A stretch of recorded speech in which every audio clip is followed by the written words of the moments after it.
Bonjour à tous et bienvenue dans cette nouvelle vidéo de la chaîne Think Holistic. Dans cette vidéo, je vais vous reparler du modèle des 8 circuits de conscience. Il y a beaucoup de choses à dire à ce sujet, et si ce n'est pas déjà fait, je vous invite également à regarder les précédentes vidéos, notamment les vidéos concernant le circuit 1 et le circuit 5, car cette vidéo va être consacrée à ces deux circuits, ou plutôt au lien qu'il y a entre ces deux circuits. J'ai fait des vidéos dernièrement sur la playlist, enfin sur les playlists, pardon, Naturopathia, Via Herbae et Energia Vitae, tout simplement pour faire une connexion avec bien le binôme 1-5, c'est-à-dire le binôme du premier circuit, cinquième circuit. En fait, ces deux circuits ont ce qu'on appelle une connexion verticale, et c'est cette notion que Antero Ali a tout particulièrement introduit dans le modèle des 8 circuits de conscience. À savoir que, il faut bien comprendre, quand Timothy Leary a mis en place ou a commencé à théoriser le modèle, il avait un petit peu cette vision d'une progression ascensionnelle au niveau de ces circuits. C'est-à-dire que plus on montait dans l'activation de ces circuits, donc vous voyez, j'utilise même le mot ascensionnel, bon, enfin le mot qui correspond en fait de monter, donc de grimper entre guillemets en hauteur, et bien plus on accédait à des consciences, des niveaux de conscience de plus en plus élevés et de plus en plus avancés. En fait, depuis, le modèle a beaucoup évolué. Il y a déjà eu un certain travail qui a été fait avec le livre de Robert Anton Wilson, Prometheus Rising, notamment, et Antero Ali, qui est dans la continuité juste après Robert Anton Wilson, eh bien, a été justement le premier à mettre en place, plutôt à théoriser le fait que ces circuits avaient des connexions entre eux et qu'en fait, on était dans une espèce de séparation connectée entre des circuits dits transpersonnels et des circuits dits terrestres. Et c'est comme ça qu'il a créé ce qu'il appelle la vertical pool, enfin ce qu'il appelait la vertical pool, parce que malheureusement Antero Ali nous a quittés. Et l'idée, c'était en fait de travailler chaque circuit, bien entendu indépendamment, mais aussi à travers leur connexion verticale. Et donc chacun de ces circuits a un binôme vertical. Et le premier, c'est tout simplement le binôme 1-5, donc du premier circuit avec le cinquième circuit. Alors qu'est-ce qu'ils forment entre eux? Eh bien, ils forment la structure de notre être, c'est-à-dire la base, les fondations. Ils vont agir tous les deux dans tout ce processus de récupération, de régénération, de bien-être, de d'assimilation des nutriments.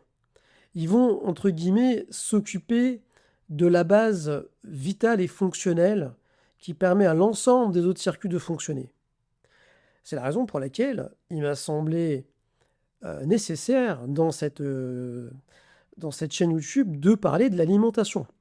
Parce que l'alimentation est un point essentiel et il est quand même au cœur du travail de ce premier circuit. Mais pas que.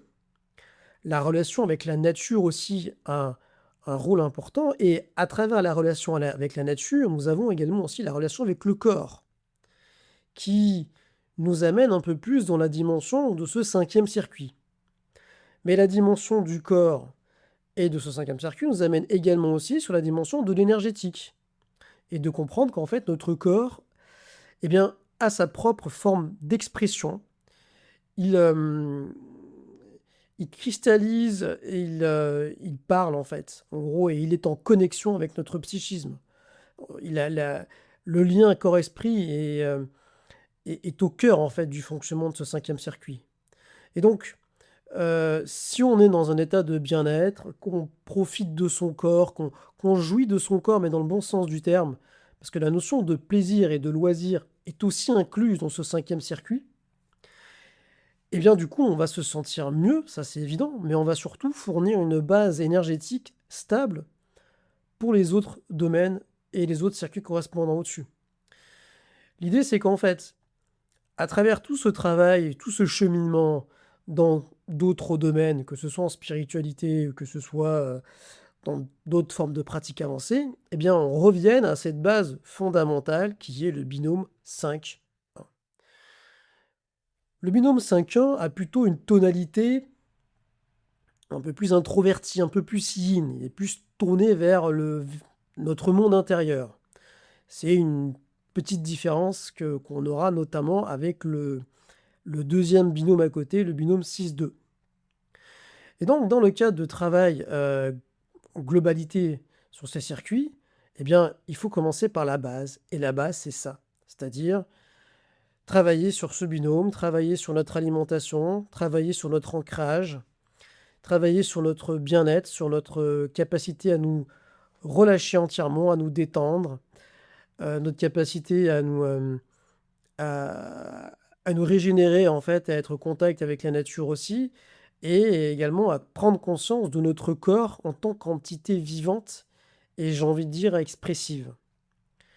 Et c'est là où justement, quelque part, eh bien, en faisant les liens de cette façon, en tout cas pour moi, je trouve que le modèle nous permet d'avoir une approche de cet ensemble tout à fait originale. Et il nous permet de nous dire que oui, effectivement, on a besoin parfois entre guillemets, d'avoir des considérations un petit peu plus importantes et supérieures et métaphysiques, et parler d'archétypes et des choses comme ça. Mais on a aussi un corps, en fait. On est aussi un corps et s'occuper de ce corps, ça reste vraiment fondamental. Et notamment par rapport à l'alimentation, c'est un sujet qui est central aujourd'hui et qui est assez compliqué chez nous en Occident parce que, comme je l'ai dit dans la vidéo, les dés sont un petit peu brouillés, mais avec des bons conseils, avec euh, une petite réforme, ou en tout cas, pas forcément des gros changements, mais quelques changements de base, eh bien, on sera capable de mettre en place et de retrouver une alimentation qui va le plus possible supporter le fonctionnement de ce premier circuit et de ce cinquième circuit.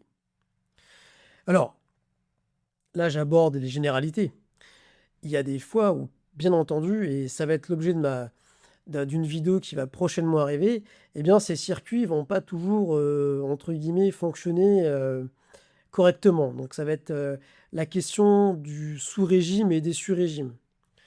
Donc, effectivement, l'idée aussi, c'est ça, c'est de garder un juste équilibre vis-à-vis de ce binôme et de comprendre aussi que cette partie de nous-mêmes est importante, mais elle doit être aussi faite en corrélation avec les autres. Donc, elle ne doit pas être non plus le cœur principal de notre travail. Je veux dire par là qu'il ne faut pas non plus faire du premier circuit une forme d'obsession. Je parle notamment de l'alimentation, mais pas que. Au niveau énergétique, c'est pareil. Il ne faut pas non plus se focaliser uniquement sur l'énergétique, au risque de trop activer ce cinquième circuit et au risque bien d'être trop sensible au niveau énergétique, ou alors de penser qu'on peut capitaliser l'énergie comme ça à l'infini. Bon, non, non, non. L'idée, c'est de vraiment travailler ces aspects-là dans un but de régulation, dans un but vraiment de régénération et dans un but de coordination avec les autres, en fait. Pour vraiment travailler sur cet équilibre et cette approche holistique. Concernant aussi les points qu'il peut y avoir, enfin les échanges qu'il peut y avoir au cœur de ce binôme, le fait que les deux soient en relation comme ça directe, ça peut aussi nous amener à prendre en considération parfois que, eh bien, on peut faire des pratiques énergétiques qui sont parfois trop extrêmes et qui vont en fait épuiser le corps. Et ça, ça peut paraître paradoxal, mais c'est un fait qui est vérifié et vérifiable. C'est qu'en fait, des pratiques yogiques extrêmes ou des pratiques même de Qigong parfois extrêmes, si notre corps n'est pas suffisamment reposé et prêt à accueillir ça, donc si notre premier circuit n'est pas dans un fonctionnement, on va dire, à peu près optimal, et bien du coup, en fait, on va perdre de bénéfices quelque part. Et on va trop déséquilibrer l'ensemble. Et il va falloir au bout d'un moment que cet équilibre se refasse et on va devoir retomber, donc du coup, réactiver le premier circuit. Enfin bon, vous avez compris qu'en fait, l'idée, c'est ça, toujours ça, en fait. C'est de garder ce juste milieu, ce juste équilibre. Alors, de la même façon, quelqu'un qui est uniquement focalisé sur la «sécurité de son corps» entre guillemets, ou plutôt sur le sentiment de sécurité en général, donc il va avoir tendance à un petit peu à suractiver son premier circuit. Et ça va être en lien avec des angoisses, avec le besoin de se «remplir» entre guillemets, donc il va y avoir une problématique autour de l'alimentation, mais dans le sens de vraiment de se remplir, quoi. Voilà, c'est vraiment dans cette notion-là. Tu vois? Il y a des types d'aliments qui vont être plus, favorisés par, cette problématique-là. Bon, et du coup, en fait, quelque part, bah, la personne va, être dans une forme d'inertie parce que tout simplement, elle va être trop focalisée sur ce premier circuit et alors qu'elle pourrait effectivement prendre conscience de ce qui se pace dans son corps, réactiver son travail énergétique pour pouvoir du coup, rééquilibrer le binôme. Donc ça va être des axes de travail et surtout de comprendre, en fait, pourquoi il y a cette inertie qui est là. Qu'est-ce qui s'est passé? Parce que le premier circuit et donc le binôme 1-5 est en lien avec, la dimension plus féminine, matricielle, en fait, vous voyez? Et il y a des imprégnations à ce niveau, au moment lorsque nous nous développons en tant qu'individu. Donc ces impressions, parfois, elles sont un peu plus difficiles à, si vous voulez, reprogrammer. Donc là, je vous fais le lien par rapport à la vidéo sur les 4 types de programmation de circuits.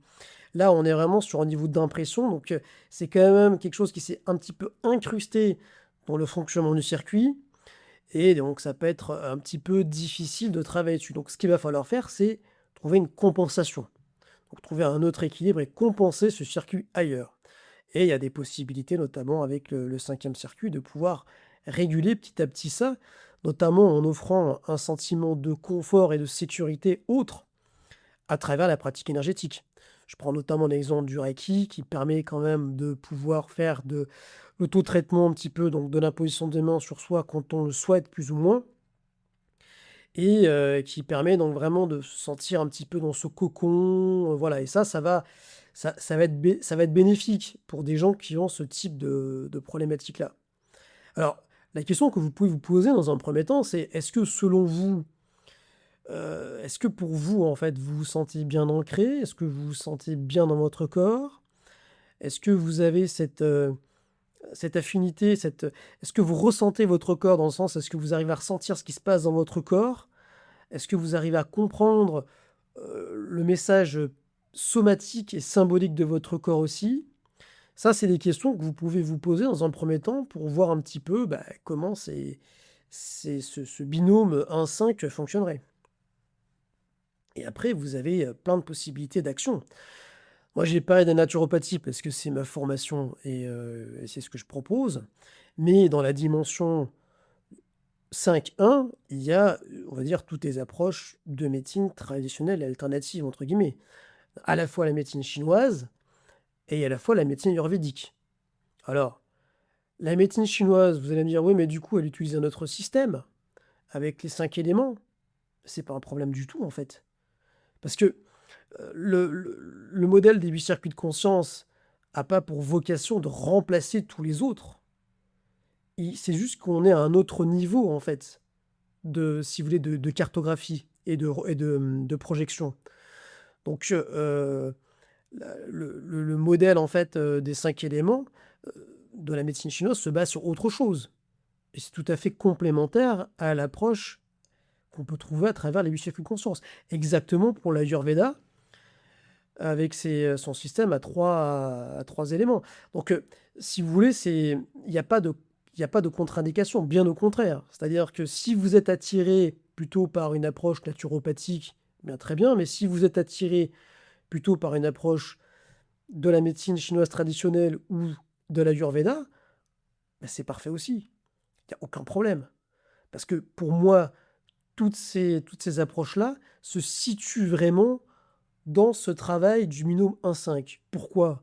Eh bien parce qu'elles prennent en considération que, bah, on a un corps physique, ça c'est pas voilà, mais on a besoin peut-être d'adapter notre alimentation, en tout cas de prendre en compte un petit peu notre terrain vis-à-vis du corps, mais on a aussi une dimension énergétique un peu plus subtile, qui peut être un peu spécifique selon les individus. Et donc, il va falloir adapter aussi des conseils par rapport à ça. Et là, vous le savez très bien, médecine chinoise et l'acupuncture. Donc, l'acupuncture, c'est clairement une technique énergétique et qui est complètement dans la dimension de ce cinquième circuit. Simplement, elle est différente. Je prends comme exemple du reiki ou du magnétisme, parce que pour moi, l'acupuncture, enfin, les Chinois, à travers l'acupuncture, se sont devenus les spécialistes des champs énergétiques dans le corps, quoi. Voilà, c'est nos spécialistes mondiaux. Donc, c'est plus un travail pour moi vraiment très presque chirurgical, quoi, avec l'acupuncture. Tandis qu'avec le reiki ou voir le magnétisme, on est dans un travail un peu plus global en fait, un peu plus holistique. Ça va être intéressant aussi dans certaines problématiques, mais après, quand il y a des problématiques de santé, on va dire particulières, est-ce que ça suffira? J'en suis pas sûr. De même que l'acupuncture n'a pas pour visée, entre guillemets, de travailler sur l'aspect psycho-émotionnel quand même. Pas complètement. L'idée, c'est quand même de favoriser la circulation de l'énergie, du chi, pardon, dans les méridiens. Et voilà, on va travailler sur cet aspect-là quand même principalement pour pouvoir réguler le fonctionnement de la circulation du chi dans le corps. Donc tout ça pour vous dire qu'en fait, toutes ces techniques-là se complètent. Pour moi, elles ne s'opposent pas. Et c'est vraiment après de l'ordre de l'affinité individuelle de se tourner vers l'une ou vers l'autre. Bon, alors là, j'ai parlé des médecines, on va dire, dites naturelles, bon. Mais c'est également la même chose pour la relaxation ou pour la sophrologie, ou pour même toutes les techniques énergétiques qui existent. Et il y en a un sacré nombre. Alors, je n'ai pas énuméré tous les types de Reiki, mais il y a plein de techniques énergétiques qui existent, qui sont tout à fait valables et qui fonctionnent. Donc, encore une fois, l'idée, c'est que à travers ce modèle des 8 circuits de conscience, et là, spécifiquement par rapport à ce binôme 1-5, c'est d'arriver à voir s'il n'y a pas besoin chez vous de travailler ça. Et spoiler, on a tous besoin de travailler ce binôme, donc de revenir à ça. Mais la façon dont vous allez le faire dépend de vous, en fait. C'est-à-dire que c'est à vous de choisir ce qui vous convient le mieux. Et l'idée, c'est vrai que, bon, on va avoir besoin de trouver un espèce de repère par rapport à ça. Il n'existe pas encore. Mais c'est pour ça que je suis en train de travailler sur l'application dont je reparlerai. L'application H-Loop, qui vous permettra d'avoir une petite vue, on va dire une auto-évaluation par rapport à ça. Bon.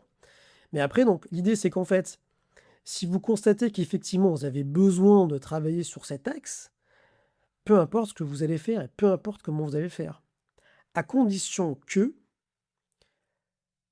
la façon dont vous allez le faire va être en conscience et en prenant en considération vraiment cet aspect holistique. Parce que du coup, ça va changer quelque chose quand même. Pour moi, sur le fond, l'intention et donc le travail avec l'inconscient ne va pas être tout à fait le même. Et c'est justement là où, selon moi, ce modèle appliqué de cette façon, eh bien, apporte quelque chose de nouveau. C'est qu'en fait, on systématise cette approche holistique, et ce, peu importe les domaines vers lesquels on se tourne. Que ce soit l'alimentation, j'en ai parlé dans ma vidéo sur l'alimentation, où j'explique en quoi je vois l'alimentation comme quelque chose de global aussi, qui a plusieurs angles, mais également pour le reste en fait, pour le reste de ces pratiques. On peut trouver des points de rapprochement entre les autres circuits, en tout cas tout particulièrement les circuits du bas. Donc c'est ça en fait qui va être intéressant. Et c'est pas, et sur le fond effectivement, c'est pas de dire en gros, mais bon, c'est pas complètement nouveau tout ça. Sur le fond, oui, il n'y a rien de complètement nouveau. La différence, c'est la façon dont on va les disposer ensemble. D'où le fait d'avoir cette cartographie et d'où le fait de avoir à terme un outil qui nous permette de jongler un peu avec cette balance entre ces circuits, tout en sachant que ces circuits, ils vont jamais être à 100% à l'équilibre. C'est normal, ça fait partie de ce jeu, entre guillemets, donc de tension qu'il y a entre ces différents éléments. Mais la problématique, c'est pas d'avoir un sur ou un sous-régime dans un circuit. La problématique, c'est de ne pas en avoir conscience et surtout de s'installer dans ce circuit et surtout de faire en sorte que, sans qu'on s'en rende compte, en fait, notre perception, notre conscience et donc notre tunnel de réalité s'incruste dedans. Voilà. Mais ça, j'en reparlerai vraiment dans la vidéo où je décrirai en détail en fait ce mécanisme de sous et de sur-régime. L'important pour moi, et c'est là-dessus que je voulais insister dans cette vidéo, c'est de rappeler qu'en fait ce binôme 1-5, il reste une base essentielle et je pense aujourd'hui un des premiers axes de travail sur lesquels il faut se focaliser aujourd'hui dans notre société. Parce que, eh bien, on a plus tendance à être dans une suractivation de la dimension du deuxième et du troisième circuit, voire même carrément du quatrième. Et pour beaucoup, ça va tirer sur l'équilibre du premier et par extension aussi du cinquième, et ça va avoir comme tendance de les mettre un peu en état de sous-activation. Avec donc, qu'est-ce qui se passe? De la fatigue qui s'accumule, un corps qui a du mal à se régénérer, l'impression de ne pas être dans son corps, l'impression de ne pas être aligné avec soi-même, l'impression de ne pas être ancré. Et en fait, au bout d'un moment, des problématiques qui vont s'installer avec la durée. Parce que tous ces troubles psychosomatiques, si on ne fait rien pour, eh bien, ils peuvent découler parfois sur des problèmes plus graves. Alors attention, faut pas complètement tout raccourcir et je vous en réfère ma vidéo sur le symbolisme. Faut pas tout focaliser sur cet aspect psychosomatique, mais c'est quand même une partie essentielle à prendre en compte. Vraiment. Et surtout si vous y associez l'alimentation. Donc en gros, la meilleure des choses qu'on peut faire dans un premier temps, c'est refaire de la prévention en étant le plus possible dans cette hygiène énergétique, psychosomatique et physique, corporelle. En écoutant plus son corps, en fait, en s'écoutant plus. Et vous allez voir que si c'est quelque chose que vous n'avez probablement jamais fait avant, ça va être un peu compliqué au début. Vous allez avoir l'impression d'être en difficulté ou de vous forcer. Eh bien ça va être le signe concret que vous avez besoin de reprogrammer votre premier circuit. Et là, en fait, il y a vraiment une notion de reprogrammation, presque, hein. J'ai envie de dire au niveau neuronal, quoi. Vous voyez ce que je veux dire? Là, c'est comme si on vous disait, non, non, mais attendez, votre application, votre programme actuellement, il est bien, mais il oublie ça, quoi. Donc du coup, il faut faire, hop, il faut tout refactoriser, tout faire un reset et tout. Donc ça demande aussi de l'énergie. Et justement, cette énergie nouvelle, vous allez l'obtenir uniquement en revenant dans un premier temps aux fondamentaux. Il n'y a pas de mystère. Il n'y a pas de mystère et en soi, c'est pas très compliqué. Mais c'est compliqué dans la pratique. Parce que les conditions de vie actuelles et parce que c'est des choses, ça va un peu à contre-courant de ce dont on a l'habitude de faire. Je vous prends comme exemple un truc bateau, la sieste. Alors aujourd'hui, je sais, maintenant dans les entreprises, on trouve de plus en plus des salles de repos où on peut faire la sieste. Mais ça n'existait pas avant quand même, hein. Bon. Eh bien, figurez-vous qu'en Asie, notamment en Chine où j'ai été, entre midi et deux, tout le monde fait la sieste. Ils dorment tous. Même en Asie du Sud-Est aussi, en Thaïlande, ils font tous la sieste. Il n'y a pas de problème. Et au travail, hein, il n'y a pas de... C'est pas mal vu, hein. Au contraire, c'est sain et c'est normal. Parce que chez nous, enfin, en tout cas à une certaine époque, faire ça chez nous, bon, c'était quand même un petit peu mal vu, quoi, hein. Dis donc, ça fait un petit peu le feignant ou la feignante de service, quoi. Vous voyez? Vous voyez le conditionnement culturel dans lequel on est? Eh bien, c'est ça, en fait. C'est ça, en fait, qui va être intéressant avec ce modèle des 8 circuits de conscience. C'est qu'en gros, c'est pas tellement des choses nouvelles. Ce qui va être nouveau, c'est la façon de les aborder, entre guillemets, et de faire des connexions pour pouvoir comprendre sur le fond qu'est-ce qui empêche, en fait, la personne de le faire. Le comprendre, mais pour qu'elle le comprenne d'elle-même. C'est ça aussi. Et en favorisant l'autonomie. Et en s'appropriant au fur et à mesure la mécanique, entre guillemets, ou plutôt la logique qu'il y a derrière cette cartographie holistique. Et plus on intègre la logique, et plus du coup on va pouvoir l'appliquer nous-mêmes en fait. Donc c'est pour ça que pour moi ce modèle et cette notion de mettre en rapprochement donc les circuits du bas et les circuits du haut sous la forme de binôme, ça permettait de faire quoi en fait à Antero Ali? Ça permettait de bien insister sur le fait que, oui, il faut effectivement entre guillemets qu'on active entre guillemets «notre conscience supérieure», mais il faut le faire en corrélation avec le corps en fait. Parce que le corps va nous aider à valider des choses. C'est pas L'idée c'est pas de sortir du corps, c'est de faire avec lui, d'avancer avec lui. Et quand je parle de corps, je parle de corps physique et des corps énergétiques. Et ça change tout sur notre pratique. Et ça change tout aussi sur notre façon de voir, bah, ce que certains appellent le cheminement de l'éveil ou la spiritualité en fait. Pour moi, c'est quelque chose de naturel, tous ces mouvements. C'est pas quelque chose d'artificiel. Non, c'est quelque chose de naturel, quelque chose qui est spontané dans l'homme et qui se concrétise par ce que l'on appelle en psychologie des profondeurs un processus d'individuation. Et ce processus d'individuation, il intègre la dimension dont je viens de vous parler en fait.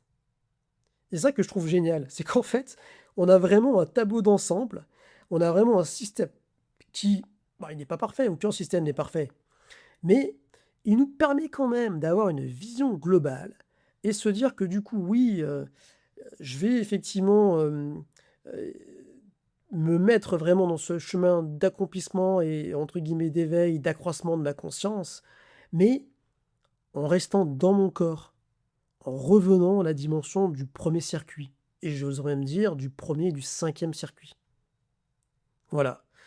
Donc, c'est ça qui fait aussi en partie que ce modèle, pour moi, est si passionnant et si intéressant et que je continuerai d'en parler, bien entendu, parce que pour moi, il est au cœur du travail de cette chaîne et qui permet justement de faire des connexions entre des domaines qui paraîtraient comme ça n'avoir aucun lien. Eh bien, si, justement. Et le fait qu'ils aient des liens, ça permet aussi de donner plus de sens à certaines choses et de systématiser des choses. Ce que je vous ai dit tout à l'heure, par exemple, sur le fait de la pratique énergétique ne doit pas se faire au détriment de notre corps et de notre état général, c'est vérifiable, hein. C'est vérifiable, hein. Je peux vous dire que ben, quand vous faites une séance de Reiki à quelqu'un et que la personne est fatiguée, la personne va s'endormir. Si vous faites de la pratique énergétique et vous regardez les recommandations, il est bien dit, en tout cas pour la pratique énergétique interne, que si on est fatigué, ou malade, mais si on est fatigué, c'est déconseillé de faire de la pratique énergétique. Donc, on a besoin d'abord de se reposer. Donc, d'activer notre premier circuit. De se reposer, de bien manger. Mais de bien manger dans le bon sens du terme. Par rapport à l'alimentation, allez voir ma vidéo sur l'alimentation. Voilà, écoutez, merci à tous pour votre écoute et puis je vous dis à très vite pour une prochaine vidéo. À bientôt, au revoir.